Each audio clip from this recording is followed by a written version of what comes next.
का बहुत बहुत स्वागत करता हूं अपने YouTube चैनल फिजिक्स नॉलेज में। जैसा कि पिछले वीडियो में हम देख चुके हैं कि उसमें हमने वैद्युत आवेश, आवेश का मात्रक और आवेश के मात्रकों का जो असेंडिंग और डिसेंडिंग ऑर्डर है उनके बारे में हम आपको समझा चुके हैं। ठीक है, उससे आगे हमने कल एक टॉपिक लिया था मूल कण। ठीक है, तो मूल कण क्या होते हैं बेटा? मूल कण क्या होते हैं? वे कण जिनका निर्माण किसी अन्य कण से मिलकर ना हुआ हो। वे कण जिनका निर्माण किसी भी अन्य कण से मिलकर ना हुआ हो मूल कण कहलाते हैं। ठीक है, जैसे इलेक्ट्रॉन, प्रोटॉन और न्यूट्रॉन। ठीक है, तो आज उसी से आगे चलते हुए हम आज समझाएंगे आपको इलेक्ट्रॉन क्या होता है, प्रोटॉन क्या होता है और न्यूट्रॉन क्या होता है। ठीक है, तो इसमें सबसे पहले हम समझेंगे कि व्हाट इज इलेक्ट्रॉन। इलेक्ट्रॉन क्या है?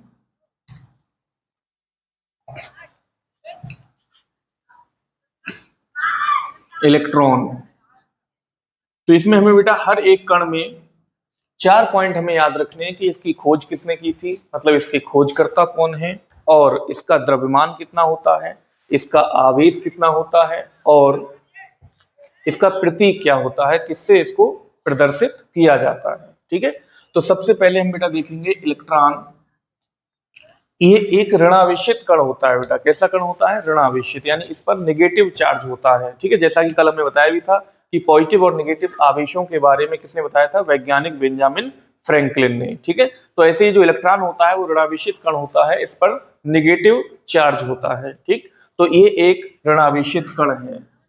कैसा कण है बेटा? ये एक ऋणावेशित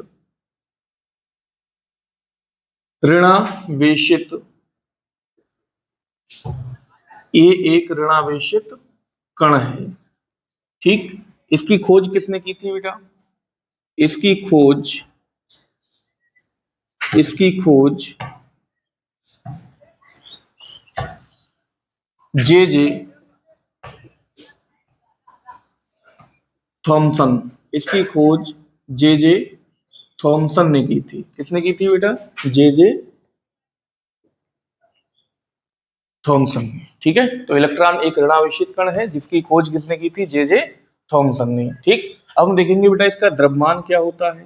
द्रव्यमान, तो इसके द्रव्यमान को हम लिखते हैं बेटा एम ई से। किससे लिखा जाता है? एम ई से। ठीक है, एम का मतलब होता है मास और ई फॉर इलेक्ट्रॉन, यानी इसको कहते हैं मास ऑफ इलेक्ट्रॉन। इसका जो मास होता है बेटा वो होता है 9.1 गुणा 10 की पावर माइनस के 31 किलोग्राम। ठीक है, इसका द्रव्यमान होता है 9.1 गुणा 10 की पावर माइनस के 31 किलोग्राम। फिर देखेंगे बेटा इसका आवेश। आवेश कितना होता है? ठीक, तो इसके आवेश को हम लिखते हैं क्यू ई से। हमने कल भी समझाया था पिछले लेक्चर में कि इसका जो आवेश होता है आवेश को क्यू से लिखते हैं। अब चूंकि इलेक्ट्रॉन का आवेश है इसलिए इसको लिखेंगे क्यू ई से। ठीक, यानी इलेक्ट्रॉनिक आवेश। इसका मान होता है बेटा, पहले बता चुके हैं, देखो ऊपर, ये एक ऋणावेशित कण है, यानी कि इसका जो आवेश है वो माइनस में आएगा। तो इसका आवेश होता है माइनस के 1.6 गुणा 10 की घात माइनस के 19 कूलॉम। इसका आवेश होता है माइनस के 1.6 गुणा 10 की घात माइनस के 19 कूलॉम। ठीक, अब देखेंगे बेटा इसका प्रतीक, मतलब प्रतीक क्या होता है इसका। ठीक है, तो प्रतीक मतलब इसको किससे लिखते हैं। ठीक है, तो इसका प्रतीक होता है बेटा ई माइनस। ई के ऊपर क्या लगा देते हैं? माइनस। इसको इससे प्रदर्शित करते हैं। या इसका एक और प्रतीक होता है बेटा माइनस के 1 बीटा 0। ठीक है, माइनस के 1 बीटा 0। माइनस के 1 बीटा 0 क्या है? ये बेटा नाभिकीय इलेक्ट्रॉन होते हैं जो रेडियो एक्टिविटी के दौरान नाभिक से निकलते हैं, अल्फा कण, बीटा कण। तो वही ये बीटा कण है जो नाभिकीय इलेक्ट्रॉन होते हैं, मतलब नाभिक से निकलने वाले इलेक्ट्रॉनों को हम -1 बीटा 0 से प्रदर्शित करते हैं। ठीक है, तो इसका प्रतीक है। तो इलेक्ट्रॉन कैसा कण है बेटा? एक ऋणावेशित कण है जिसकी खोज किसने की थी? जे जे थॉमसन ने। और द्रव्यमान इसका कितना होता है? 9.1 गुणा 10 की घात माइनस के 31 किलोग्राम। और इसका आवेश कितना होता है? माइनस के 1.6 गुणा 10 की पावर माइनस के 19 कूलम। और इसका प्रतीक क्या होता है? ई माइनस या माइनस के 1 बीटा 0। ठीक है, इससे अगला हमारा कण था क्या? इससे अगला हमारा कण था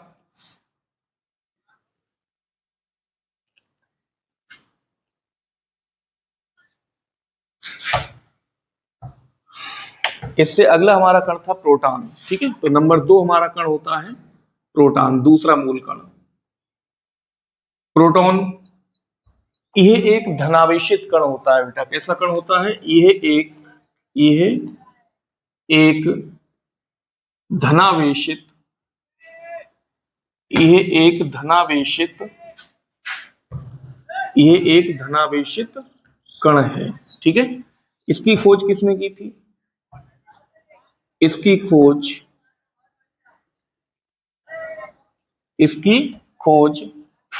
रदरफोर्ड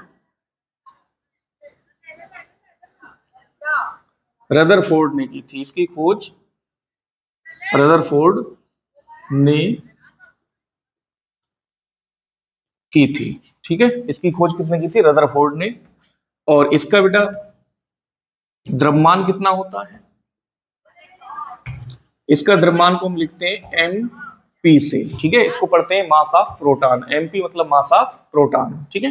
तो mp बराबर होता है 1.67 गुणा 10 की पावर माइनस के 27 किलोग्राम, ठीक है। इसका द्रव्यमान होता है 1.67 गुणा 10 की पावर माइनस के 27 किलोग्राम। फिर इसका आवेश, तो इसके आवेश को लिखते हैं बेटा QP से, ठीक है। और QP बराबर होता है इसका आवेश। अब चूंकि पहले हम बता चुके हैं कि ये एक कैसा कण है? ये एक धनावेशित कण है, इसलिए इसका आवेश काय में आएगा? प्लस में। तो इसका आवेश प्लस में होता इलेक्ट्रॉन के बराबर ही है, मतलब 1.6 गुणा 10 की पावर माइनस के 19 कूलम, ठीक है। तो इसका आवेश काय में होता है बेटा? इसका आवेश होता है प्लस में 1.6 गुणा 10 की पावर माइनस के 19 कूलम, ठीक है। फिर इसका प्रतीक, अब प्रतीक देखते हैं बेटा क्या होता है। तो इसका प्रतीक होता है, यानी इसको लिखते हैं बेटा P प्लस, मतलब P के ऊपर क्या लगा देते? प्लस। और यह इसका प्रतीक होता है 1H1, ठीक है। अब इसका प्रतीक हम 1H1 क्यों लेते हैं वो समझते हैं बेटा, ठीक है। क्योंकि जो हमारा प्रोटॉन होता है वो हाइड्रोजन परमाणु का नाभिक होता है, यानी हाइड्रोजन के परमाणु के नाभिक को ही हम क्या कहते हैं? प्रोटॉन कहते हैं। हाइड्रोजन परमाणु का आपने प्रतीक पढ़ा है 1H1, ठीक है। अब इसमें अगर हम बेटा इलेक्ट्रॉन निकालें, प्रोटॉन निकालें और न्यूट्रॉन निकालें तो वो कैसे करके निकालेंगे? कितने होंगे, ठीक है, वो समझिए, ठीक है।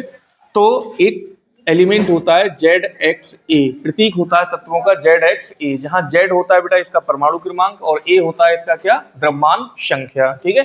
तो जो बेटा हमारे प्रोटॉन होते हैं, प्रोटॉनों की संख्या ही Z के बराबर होती है, यानी कि P बराबर होते हैं Z, और यही होती है इलेक्ट्रॉनों की संख्या, यानी कि E माइनस, ठीक है। यानी कि P बराबर होता है Z और बराबर होता है E माइनस। और न्यूट्रॉन बराबर किसके होते हैं बेटा? ऊपर जो ये A दिख रहा है, A में से क्या घटा देंगे? नीचे वाला, यानी कि Z। जब A में से बेटा Z माइनस कर देंगे तो हमें क्या मिल जाएगा? न्यूट्रॉन मिल जाएंगे। यानी न्यूट्रॉन का फार्मूला होता है A माइनस Z, यानी कि A में से Z माइनस कर देंगे तो हमें क्या मिल जाएगा? न्यूट्रॉन। अब देखो बेटा यहाँ पर ये क्या है इसका? Z कितना है यहाँ पे? 1। तो इसमें एक क्या होगा? प्रोटॉन, और एक क्या होगा इसमें? इलेक्ट्रॉन। यानी कि क्योंकि प्रोटॉन और इलेक्ट्रॉन कैसे होते हैं? आपस में बराबर होते हैं, तो एक प्रोटॉन होगा और एक क्या होगा इसमें? इलेक्ट्रॉन, क्योंकि के Z बराबर क्या होता है? P और बराबर E, ठीक है। अब सुनो, तो यही Z 1 है और A भी कितना है यहाँ पे? 1 है, ठीक है। तो P बराबर भी 1 हो जाएगा, इलेक्ट्रॉन बराबर भी 1 हो जाएंगे, और न्यूट्रॉन कितने हो जाएंगे बेटा? न्यूट्रॉन के लिए हम क्या करेंगे? ऊपर वाले में से नीचे वाला माइनस करेंगे, यानी कि 1 में से 1 घटा देंगे, तो 1 माइनस 1 बराबर कितना आ जाएगा? 0। यानी कि हाइड्रोजन परमाणु में कोई भी न्यूट्रॉन नहीं होता है, हाइड्रोजन परमाणु में कोई भी न्यूट्रॉन नहीं होता है, ठीक। बताओ, इतनी बात समझ में आ गई? अब सुनिए, तो इसका प्रतीक हम कैसे करके लेते हैं ये?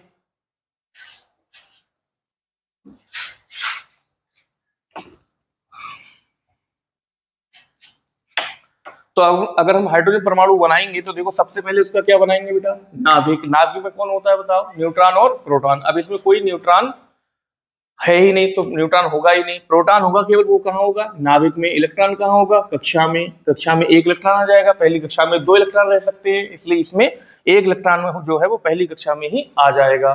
बेटा ये है हाइड्रोजन एटम। ये क्या है? Hydrogen atom. ये हाइड्रोजन एटम है, मतलब हाइड्रोजन का परमाणु, ठीक है। अब इस परमाणु से अगर हम क्या करें? इस इलेक्ट्रॉन को निकाल दें, ठीक है। तो इलेक्ट्रॉन को निकाल देंगे तो केवल क्या बचेगा? प्रोटॉन, यानी कि नाभिक बचेगा। क्या बचेगा? हाइड्रोजन का नाभिक, ठीक है। तो क्या बच जाएगा, ये हाइड्रोजन का नाभिक। अब हाइड्रोजन का जो नाभिक है उसी में देखो क्या है, एक प्रोटॉन है, ठीक है। तो ये क्या है, ये हाइड्रोजन का न्यूक्लियस होता है बेटा। क्या होता है, न्यूक्लियस। बात समझ में आ गई, ठीक है। ये हाइड्रोजन का न्यूक्लियस है और इसी के न्यूक्लियस को हम क्या कहते हैं, प्रोटॉन कहते हैं। यानी कि हाइड्रोजन परमाणु का जो नाभिक होता है उसी को हम क्या कहते हैं, प्रोटॉन कहते हैं। इसलिए इसका प्रतीक 1H1 लेते हैं, ठीक है। बताओ, तो प्रोटॉन समझ में आ गया होगा। ये एक कैसा कण है बेटा, ये एक धनावेशित कण है। इसकी खोज किसने की थी, रदरफोर्ड ने। और इसका द्रव्यमान कितना होता है, इसका द्रव्यमान होता है 1.67 गुणा 10⁻⁻27 किलोग्राम। आवेश कितना होता है बेटा, आवेश होता है Qp बराबर प्लस के 1.6 गुणा 10⁻⁻19 कूलाम। और प्रतीक क्या होता है, P प्लस या 1H1। 1H1 क्यों लेते हैं, क्योंकि हाइड्रोजन जो है हमारा, वो मतलब जो प्रोटॉन है वो हाइड्रोजन परमाणु का क्या होता है, नाभिक, इसलिए इसका प्रतीक 1H1 रखते हैं, ठीक है। इसके बाद अगला कण हम देखते हैं बेटा। अगला कण क्या है, नंबर 3। तो अगला कण है नंबर 3 पे न्यूट्रॉन, ठीक है, न्यूट्रॉन, ठीक। अब न्यूट्रॉन क्या होता है बेटा, तो ये एक कैसा कण है, ये एक उदासीन कण होता है बेटा। कैसा कण होता है, उदासीन, ना धनावेशित और ना ऋणावेशित। ये कैसा कण है, उदासीन कण होता है, ठीक। बताओ, तो ये एक कैसा कण है, ये एक उदासीन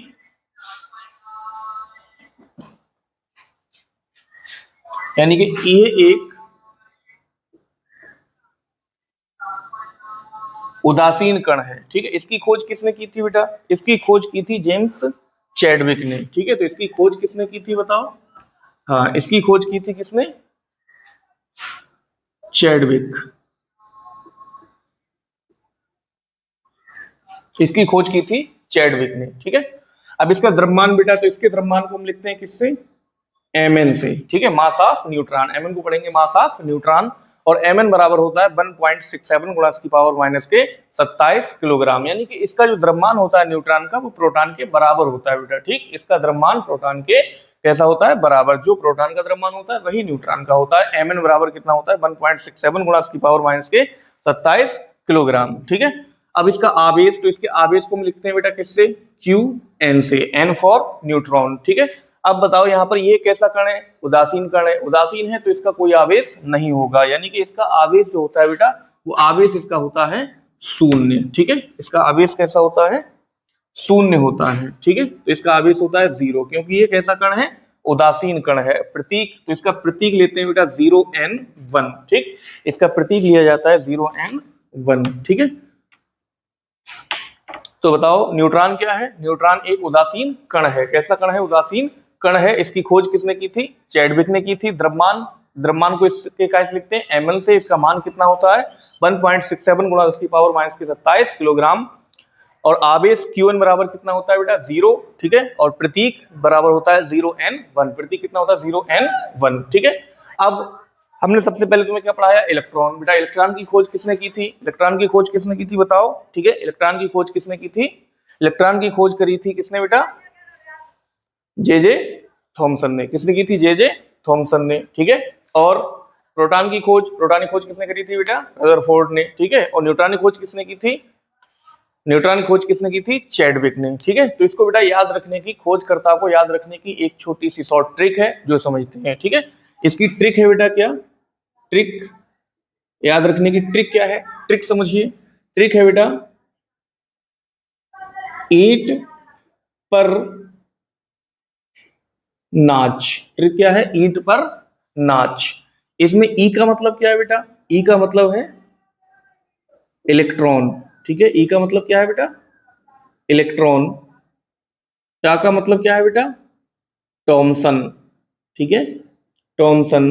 पा का मतलब क्या है, पा का मतलब है प्रोटॉन, ठीक है। और रा का मतलब, रा का मतलब है रदरफोर्ड, ठीक है। रा का मतलब क्या है बेटा, रदरफोर्ड, ठीक है। और इसमें ना का मतलब, ना का मतलब है न्यूट्रॉन, ठीक, न्यूट्रॉन।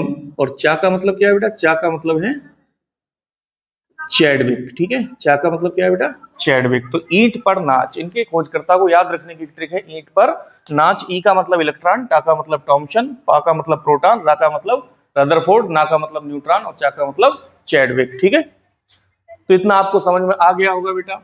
ठीक है, तीनों मूल कण के बारे में बात समझ में आ गई। बताओ मूल आवेश क्या होता है, मूल कण क्या होते हैं? वे कण जिनका निर्माण किसी भी अन्य कण से मिलकर ना हुआ हो मूल कण कहलाते हैं। ठीक है, और कितने प्रकार के होते हैं? तीन प्रकार के। इलेक्ट्रॉन प्रोटॉन, तीन प्रकार के, इलेक्ट्रॉन प्रोटॉन और न्यूट्रॉन। इलेक्ट्रॉन प्रोटॉन और न्यूट्रॉन। अब इसके बाद हम समझेंगे बेटा, इसके बाद समझेंगे आवेशित करने की विधियां, यानी कि आवेश आता कैसे करके किसी भी वस्तु पर। ठीक है, मेथड्स ऑफ चार्जिंग। ठीक है, तो अगला हमारा टॉपिक है बेटा क्या? अगला हमारा टॉपिक है आवेशित करने की, आवेशित करने की, आवेशित करने की विधियां। ठीक है, आवेशित करने की विधियां, यानी कि आवेश हमारा आखिर आता कैसे, इसका क्या मेथड है। ठीक है, आवेशित करने का। ठीक, तो ये कितनी विधियां हैं बेटा? ये निम्न तीन विधियां हैं। कितनी विधियां हैं? तीन विधियां। ठीक, ये निम्न तीन विधियां हैं। ठीक है, ये निम्न तीन विधियां हैं। कितनी विधियां हैं बताओ? तीन विधियां। सबसे पहली विधि है बेटा घर्षण विधि। कौन सी विधि है? घर्षण विधि। ठीक है, अब घर्षण विधि को हम क्या कहते हैं बेटा इंग्लिश में? इंग्लिश में इसको कहते हैं फ्रिक्शन मेथड। इंग्लिश में से क्या कहेंगे? Friction method. ठीक है, तो पहली विधि है हमारी कौन सी? घर्षण विधि। ठीक है, और दूसरी है हमारी संपर्क विधि, और तीसरी है हमारी कौन सी? प्रेरण विधि। ठीक है, तो नंबर 2 पे है हमारी कौन सी? नंबर 2 पे है संपर्क विधि। कौन सी विधि है? संपर्क विधि। ठीक, और नंबर 3 पे है हमारी कौन सी? प्रेरण विधि। ठीक है बेटा, प्रेरण, प्रेरण विधि। ठीक, बताओ सबसे पहली कौन सी? घर्षण विधि, और नंबर 2 पे कौन सी? संपर्क विधि, और नंबर 3 पे कौन सी? प्रेरण विधि। ठीक है, विधि क्या होती है? तो जैसे कि इसका नाम से ही क्लियर है, जैसे किसी भी हम छड़ को या किसी वस्तु को लेंगे और इसको किसी कपड़े से क्या करेंगे? इसको रगड़ेंगे। ठीक है, तो रगड़ने से क्या होगा? इस पे फ्रिक्शन होगा, फ्रिक्शन की वजह से इनको एनर्जी मिलेगी, एनर्जी की वजह से इलेक्ट्रॉन क्या हो जाएंगे? इनके निकल जाएंगे। ठीक है, अब जिस वस्तु पे से बेटा इलेक्ट्रॉन निकलेंगे उस पर, अब चूंकि इलेक्ट्रॉन पे कैसा चार्ज होता है? इलेक्ट्रॉन पे चार्ज होता है नेगेटिव, इसलिए वस्तु से इलेक्ट्रॉन निकल रहे हैं तो इसका मतलब उस पे इलेक्ट्रॉनों की क्या हो जाएगी? कमी, मतलब नेगेटिव चार्ज कम हो जाएगा, तो पॉजिटिव चार्ज क्या हो जाएगा? बढ़ जाएगा, यानी कि वस्तु कैसी हो जाएगी? धनावेशित। और जिस वस्तु से इलेक्ट्रॉन क्या होंगे? निकलेंगे, वो धनावेशित हो जाएगी, और वो इलेक्ट्रॉन जिस वस्तु पे जाएंगे उस पे इलेक्ट्रॉनों की क्या हो जाएगी? अधिकता हो जाएगी, तो वो वस्तु कैसी हो जाएगी? ऋणावेशित। ठीक है, तो पहला हमारा मेथड कौन सा होता है? घर्षण विधि। ठीक है, अब घर्षण विधि में हम क्या करते हैं बेटा? घर्षण विधि में इसमें दो चीजों को क्या करते हैं? एक दूसरे से रगड़ते हैं। ठीक है, अब सबसे पूछा जाए कि सबसे हमारा फंडामेंटल मेथड कौन सा है, मौलिक नियम कौन सा है आविष्कृत करने का? ठीक है, तो फंडामेंटल मेथड जो है हमारा यही विधि है। कौन सी? घर्षण विधि। ठीक है, ये आवेशित करने, ये आवेशित, ये आवेशित करने की मौलिक विधि है। कौन सी विधि है? मौलिक विधि है। ठीक, मौलिक विधि है। ठीक है, संपर्क विधि में क्या करते हैं बेटा? जैसे हमें किसी को आवेशित करना है तो दो वस्तुओं के बीच में क्या करते हैं? संपर्क बना देते हैं। जैसे एक वस्तु पे आवेश है और दूसरी वस्तु पे आवेश नहीं है, तो उन दोनों को आपस में क्या कराएंगे? हम टच करा देंगे, यानी उन दोनों का संपर्क बना देंगे। ठीक है, तो ये कौन सी विधि हो जाएगी? हमारी संपर्क विधि। जैसे जैसे हम मोबाइल चार्ज करते हैं, तो मोबाइल चार्ज करते समय क्या करते हैं? क्या चार्जर की पिन को उसमें रगड़ते हैं? नहीं, ऐसा नहीं करते हैं। चार्जर की पिन को उसके अंदर लगा देते हैं और मोबाइल और चार्जर के बीच में संबंध स्थापित हो जाता है, यानी कि संपर्क स्थापित हो जाता है, और मोबाइल क्या होने लगती है? चार्जर से चार्ज होने लगती है। ठीक है, तो ये हमारी आवेशित करने की संपर्क विधि है। कौन सी विधि है? संपर्क विधि। ठीक, इसके बाद हमारी आती है प्रेरण विधि। अब प्रेरण विधि क्या होती है? प्रेरण का मतलब होता है एक तरीके से प्रेरित हो जाना। ठीक है, मतलब जैसे किसी वस्तु को ना तो हम रगड़ेंगे और ना हम उसमें संपर्क बनाएंगे। ठीक है, उसको एक आवेशित वस्तु के सामने रख देंगे बस, तो वो उसको देखकर ही क्या हो जाएगी? उस पर आवेश आ जाएगा। तो इस विधि को हम कौन सी कहेंगे? प्रेरण विधि। ठीक है, जैसे मान लो, देखो ये हमारे पास एक वस्तु है। ठीक, इस पर आवेश है कुछ, कितना आवेश है? मान लो प्लस आवेश। ठीक है, इसके सामने हमने बेटा क्या कर दिया? एक वस्तु रख दी, इस वस्तु पर कोई आवेश नहीं है। ठीक है, यानी ये वस्तु अनावेशित है। ठीक है, ये वस्तु कैसी है बेटा? ये वस्तु है धनावेशित। कैसी है? धनावेशित, यानी इस पे पॉजिटिव चार्ज है। ठीक, और ये वस्तु कैसी है? अनावेशित, यानी कि ठीक, इस पर कोई आवेश नहीं है, ये डिस्चार्ज बॉडी है और ये चार्ज बॉडी है। कैसा चार्ज है इस पे? Positive charge. ठीक है, तो बताओ ये अनावेशित है, अनावेशित होने का क्या मतलब है? क्या इसमें इलेक्ट्रॉन प्रोटॉन नहीं होंगे? नहीं, इलेक्ट्रॉन प्रोटॉन इसमें होंगे। दोनों कैसी मात्रा में होंगे? समान मात्रा में, जितने इलेक्ट्रॉन उतने ही प्रोटॉन। ठीक है, जितने इलेक्ट्रॉन उतने ही प्रोटॉन। ठीक है, जितने इलेक्ट्रॉन होंगे उतने ही प्रोटॉन होंगे, इसलिए वो एक दूसरे के आवेश को क्या कर देंगे? कैंसिल कर देंगे, और इस वस्तु पे कैसा आवेश आ जाएगा? इस वस्तु पे कोई आवेश नहीं होगा। ठीक, अब लेकिन जैसे ही हम इसको किसके? पॉजिटिव चार्ज वाली वस्तु के बीच में रखते हैं, तो जो हमारे हमने आवेश बताए थे बेटा कितने प्रकार के होते हैं? दो प्रकार के। एक कैसा होता है बताओ? पॉजिटिव, और एक कैसा होता है? नेगेटिव। तो इतना ध्यान रखना है, इसमें जो पॉजिटिव पॉजिटिव चार्ज होते हैं बेटा, इनके बीच में लगता है प्रतिकर्षण। क्या लगता है? प्रतिकर्षण, यानी कि ये एक दूसरे को कहाँ फेंकते हैं? दूर फेंकते हैं। ठीक है, ऐसी नेगेटिव नेगेटिव चार्ज है तो इनके बीच में भी क्या लगता है बेटा? इनके बीच में भी प्रतिकर्षण लगेगा। ठीक है, ऐसी पॉजिटिव और नेगेटिव है तो पॉजिटिव नेगेटिव में क्या लगता है बेटा? इनमें आकर्षण लगता है। ठीक है, अब इनको याद कैसे रखोगे बेटा? तो ध्यान रखो, ये क्या है? पॉजिटिव पॉजिटिव और नेगेटिव नेगेटिव। ठीक है, पॉजिटिव पॉजिटिव और नेगेटिव नेगेटिव, इनको याद रखेंगे। इनमें होती है बेटा दुश्मनी होती है। इनमें क्या होती है? दुश्मनी। ठीक है, और पॉजिटिव और नेगेटिव में क्या होता है बेटा? पॉजिटिव नेगेटिव में क्या होती है? इनमें दोस्ती होती है। क्या होती है? दोस्ती। ठीक है, तो दुश्मनी में दो आवेश कहाँ जाएंगे बेटा? दूर जाएंगे, पास मिलकर नहीं बैठेंगे, मतलब इनमें क्या लगेगा? प्रतिकर्षण। दुश्मनी का अर्थ क्या है बेटा? इसका अर्थ है प्रतिकर्षण। क्या होता है? प्रतिकर्षण। और इनमें क्या होती है? दोस्ती। इसका मतलब क्या है बेटा? इसका अर्थ है आकर्षण। ठीक है, तो पॉजिटिव पॉजिटिव और नेगेटिव नेगेटिव में क्या लगता है? इनमें लगता है क्या? प्रतिकर्षण। और पॉजिटिव नेगेटिव में क्या लगता है? आकर्षण। ठीक है, अब बताओ ऐसी इस पे कैसा चार्ज है? पॉजिटिव है। इसमें इलेक्ट्रॉन प्रोटॉन दोनों है, तो इलेक्ट्रॉन पे कैसा चार्ज होगा बेटा? जैसा कि पहले बता चुके हैं, कैसा चार्ज होगा इसमें? इलेक्ट्रॉन पे चार्ज होगा माइनस, और प्रोटॉन पे कैसा होगा? प्लस। ठीक है, तो बताओ प्रोटॉन पे होगा प्लस और इलेक्ट्रॉन पे कैसा होगा? माइनस। तो बेटा ये भी प्लस है, इस पे भी प्लस है, तो प्लस प्लस में क्या लगेगा? प्रतिकर्षण, यानी कि प्रोटॉन प्रतिकर्षण की वजह से इस साइड में चले जाएंगे। ठीक है, और इलेक्ट्रॉन जो है वो किसकी वजह से? पॉजिटिव, और इलेक्ट्रॉन मतलब इलेक्ट्रॉन पे कैसा चार्ज है? नेगेटिव है, तो प्लस और माइनस के बीच क्या लगता है बेटा? आकर्षण। ठीक है, तो इलेक्ट्रॉन आकर्षित होकर इस साइड आ जाएंगे, तो इससे क्या होगा कि जो वस्तु है इसके इस साइड के इलेक्ट्रॉन इस साइड आने लगेंगे। ठीक है, तो इधर इलेक्ट्रॉनों की संख्या क्या हो जाएगी? बढ़ जाएगी, और इधर इलेक्ट्रॉनों की संख्या क्या हो जाएगी? घट जाएगी। तो इस साइड पे कैसा चार्ज आ जाएगा? इस साइड पे नेगेटिव चार्ज आ जाएगा बेटा। कैसा आ जाएगा? नेगेटिव। और इस साइड पे कैसा आ जाएगा? पॉजिटिव। ठीक है, तो देखो बेटा, ना तो हमने इसको इससे रगड़ा और ना ही हमने इसको क्या किया? संपर्क में लाए, तो इसको सामने ला के रख दिया, तो इसकी ये सतह कैसी हो गई? ये सतह इसकी हो गई ऋणावेशित, और ये कैसी हो गई इसकी? धनावेशित। ठीक है, बताओ अब ये पॉजिटिव चार्ज और ये सतह नेगेटिव, तो पॉजिटिव नेगेटिव में क्या लगता है बेटा? आकर्षण। ठीक है, तो इनके बीच में क्या लगेगा? इनके बीच में लगेगा आकर्षण। ठीक है, आकर्षण। ठीक, बताओ, तो ये अनावेशित वस्तु है और ये धनावेशित वस्तु है, तो धनावेशित और अनावेशित वस्तु में क्या लगता है बेटा? आकर्षण। अगर इस पे नेगेटिव चार्ज होता तो क्या होता? अगर इस पे नेगेटिव चार्ज होता तो क्या होता? मान लो इस पे नेगेटिव होता। ठीक है, अगर इस पे नेगेटिव चार्ज होता तो क्या होता बेटा? तो इस साइड के इलेक्ट्रॉन इधर चले जाते, और तो फिर इस साइड इलेक्ट्रॉनों की क्या हो जाती? कमी, और इस साइड इलेक्ट्रॉनों की क्या हो जाती? अधिकता। तो इसका मतलब ये वाली सतह कैसी हो जाती? धनावेशित, क्योंकि इधर इलेक्ट्रॉनों की क्या हो जाएगी? कमी, और इधर क्या हो जाएगी? अधिकता। तो ये इस साइड कैसी हो जाएगी? ये हो जाएगी नेगेटिव। तो बताओ, अब ये नेगेटिव, अब इसके सामने वाला सिरा कैसा हो गया? पॉजिटिव। ठीक है, यानी कि अब भी इनमें क्या लगेगा? अब ये नेगेटिव है और ये पॉजिटिव है, तो अब भी इनमें क्या लगेगा? आकर्षण। ठीक है, तो इससे क्या सिद्ध हुआ कि एक आवेशित वस्तु, चाहे वो ऋणावेशित हो और चाहे वो धनावेशित हो, दूसरी अनावेशित वस्तु को हमेशा क्या करती है? दूसरी अनावेशित वस्तु को हमेशा अपनी ओर आकर्षित करती है। क्या करती है? आकर्षित करती है। ठीक है, यही हमारी क्या है? प्रेरण विधि है। ठीक है, यानी कि कौन सी वस्तु बेटा? हाँ, एक आवेशित वस्तु, इसका एक एरो पॉइंट लिखेंगे हम। ठीक,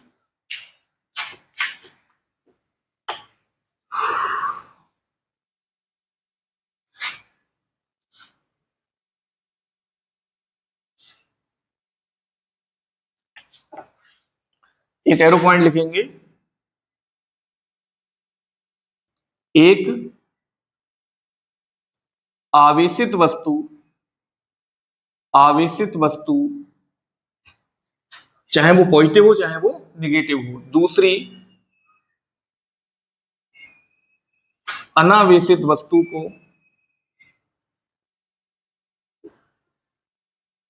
दूसरी अनावेशित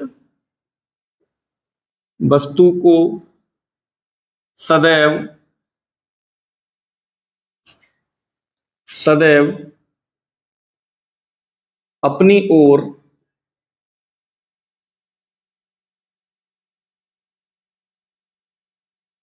सदैव अपनी ओर आकर्षित करती है। ठीक है, क्या करती है? आकर्षित करती है। ठीक, यानी कि एक पॉजिटिव और एक, मतलब एक आवेशित वस्तु और एक अनावेशित वस्तु के बीच में हमेशा क्या लगता है बेटा? हमेशा इसमें क्या लगता है? आकर्षण बल लगता है। कौन सा बल लगता है?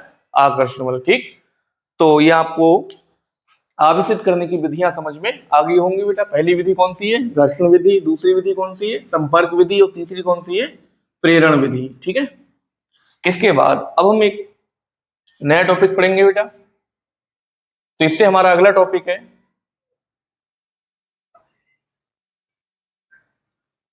इलेक्ट्रॉन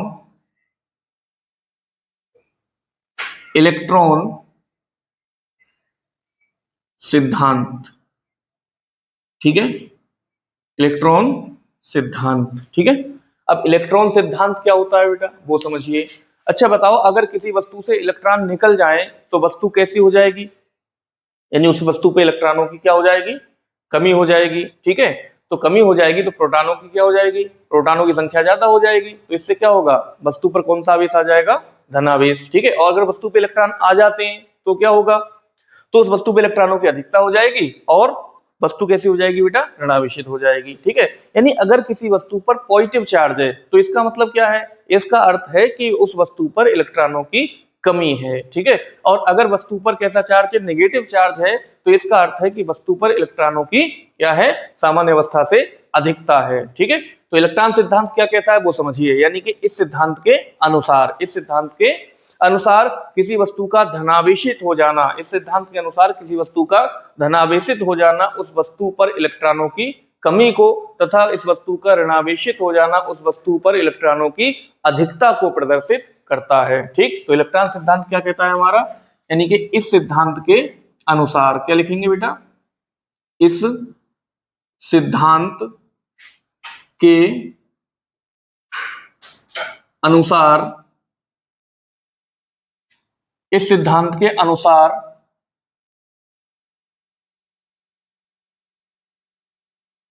किसी वस्तु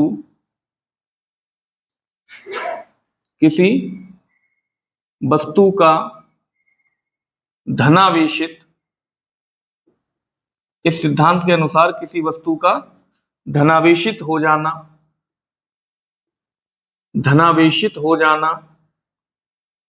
उस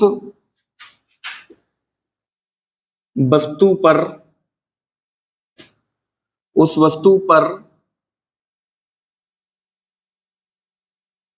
इलेक्ट्रॉनों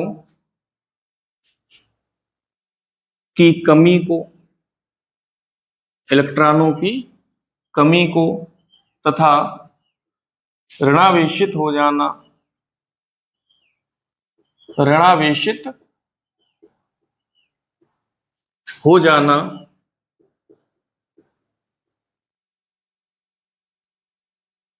ऋणावेशित हो जाना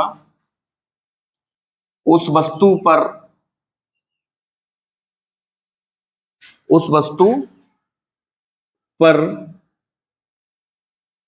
इलेक्ट्रॉनों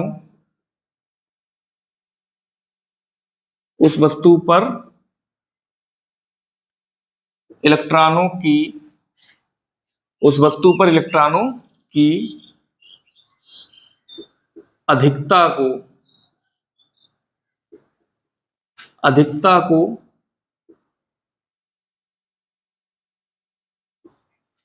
को प्रदर्शित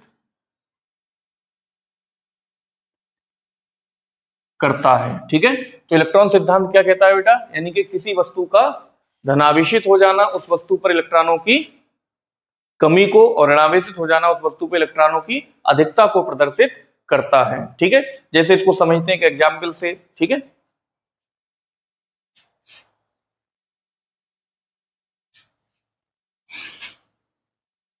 जैसे बेटा एक वस्तु है, ये देखो ध्यान से देखिए, ये वस्तु अभी कैसी है, ये वस्तु अनावेशित है, ठीक है, कैसी वस्तु है, अनावेशित, यानी इस वस्तु पर कोई आवेश नहीं है, ठीक है। अब अगर इसमें कोई आवेश नहीं है तो इसका अर्थ क्या है कि इसमें इलेक्ट्रॉन प्रोटॉन नहीं है क्या, यानी इसमें इलेक्ट्रॉन प्रोटॉन है लेकिन दोनों की संख्या कैसी है, बराबर है, ठीक है, यानी इसमें इलेक्ट्रॉन बराबर है किसके, प्रोटॉनों के, ठीक है, यानी इलेक्ट्रॉन और प्रोटॉन आपस में कैसे हैं, बराबर हैं, ठीक। अब इससे बेटा हम इलेक्ट्रॉनों को क्या कर देते हैं, निकाल देते हैं, ठीक। तो अगर इलेक्ट्रॉनों को निकाल देंगे तो इलेक्ट्रॉनों की संख्या क्या हो जाएगी बेटा, इलेक्ट्रॉनों की संख्या कम हो जाएगी और प्रोटॉनों की संख्या ज्यादा हो जाएगी, ठीक है। तो इसका मतलब इलेक्ट्रॉन निकाल देंगे तो ये कैसी हो जाएगी, इलेक्ट्रॉनों की संख्या कम और प्रोटॉनों की संख्या ज्यादा। तो इस वस्तु ये हो जाएगी कैसी, धनावेशित, प्रोटॉनों की संख्या ज्यादा है तो इस पर कैसा आवेश आ जाएगा, धनावेश, ठीक है। तो वस्तु कैसी हो जाएगी बेटा, धनावेशित, ठीक है। और इसमें अच्छा क्या होगा, अच्छा बताओ, अगर हम जब इससे इलेक्ट्रॉन को निकालेंगे तो क्या इलेक्ट्रॉन अपना मास लेके नहीं जाएगा बाहर, जाएगा, बिल्कुल जाएगा। तो यानी धनावेशित होते समय और क्या होता है बेटा, वस्तु का जो मास होता है वो क्या हो जाता है, घट जाता है, क्योंकि जब इलेक्ट्रॉनों को निकालोगे इलेक्ट्रॉनों की कमी हो जाएगी तो उनका द्रव्यमान भी निकल जाएगा और वस्तु का मास भी घट जाएगा, ठीक है।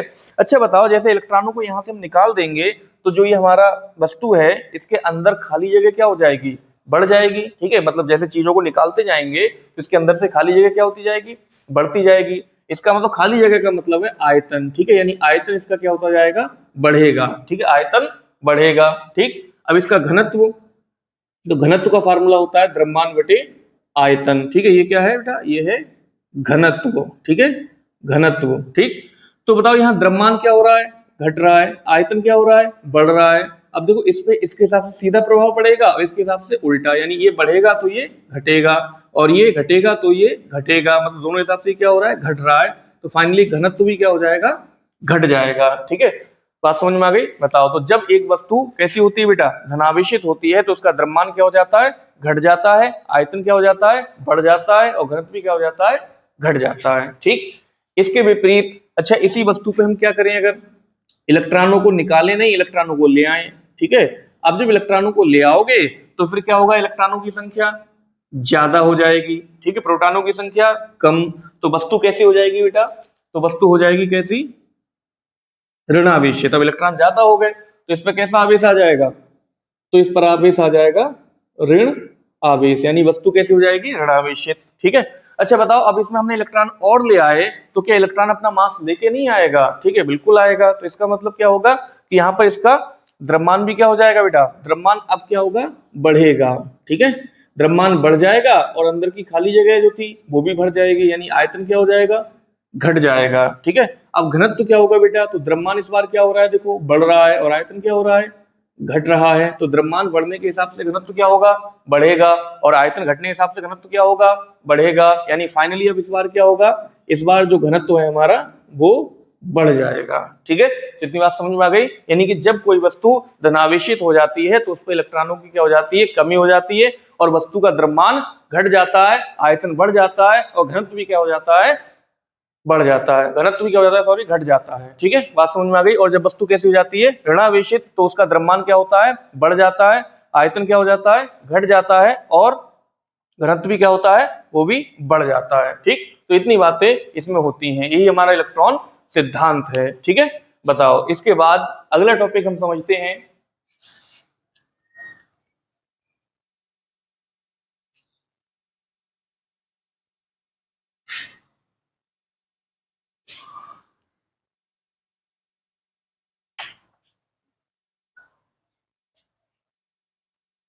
तो अगला हमारा टॉपिक इसमें है बेटा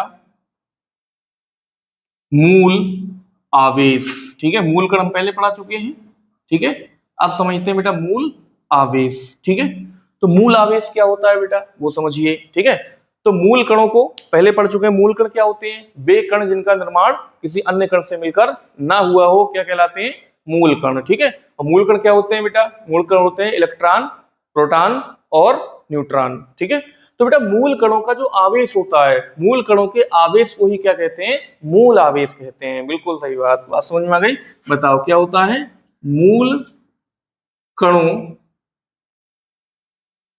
मूल कणों के आवेश को, ठीक है, मूल कणों के आवेश को, मूल कणों के आवेश को मूल आवेश, मूल कणों के आवेश को, मूल कणों के आवेश को मूल आवेश, ठीक है, मूल कणों के आवेश को क्या कहते हैं बेटा? हाँ, मूल कणों के आवेश को मूल आवेश कहते हैं, ठीक है, मूल कणों के आवेश को मूल आवेश कहते हैं। इसे प्रदर्शित कैसे करते हैं बेटा? ठीक, तो इसे प्रदर्शित करते हैं स्मॉल ई से, इसे स्मॉल ई से प्रदर्शित, इसे स्मॉल ई से प्रदर्शित करते हैं, ठीक है। तो बताओ मूल कणों के आवेश को क्या कहते हैं बेटा? मूल कणों के आवेश को हम कहते हैं मूल आवेश, और इससे किससे प्रदर्शित करते हैं? ई से प्रदर्शित करते हैं। बिल्कुल सिंपल डेफिनेशन है, ठीक। अब हम देखेंगे बेटा इसका मान क्या होता है। तो मूल कणों पे आवेश हमने बताया था बेटा, इलेक्ट्रॉन पे कितना होता है? माइनस के 1.6 गुणा की पावर माइनस के 19 कूलाम। प्रोटॉन पे कितना होता है? प्लस के 1.6 गुणा की पावर माइनस के 19 कूलाम, यानी कि ई बराबर हो जाएगा बेटा, क्योंकि मूल कण पे पॉजिटिव भी चार्ज होता है और नेगेटिव भी होता है, इसका मतलब ई बराबर हो जाएगा प्लस माइनस 1.6 गुणा 10 की पावर माइनस के 19 कूलाम, ठीक है। ई बराबर हो जाएगा प्लस माइनस 1.6 गुणा 10 की पावर माइनस के 19 कूलाम, ठीक। बताओ इतनी बात समझ में आ गई? मूल आवेश समझ में आ गया। तो मूल आवेश क्या होता है बेटा? मूल कणों के आवेश को क्या कहते हैं? मूल आवेश कहते हैं। इसे किससे प्रदर्शित करते हैं? ई से प्रदर्शित करते हैं। ई बराबर इसका मान कितना होता है? प्लस माइनस 1.6 गुणा की पावर माइनस के 19 कूलाम, ठीक है। इसके बाद अगला टॉपिक हम पढ़ेंगे बेटा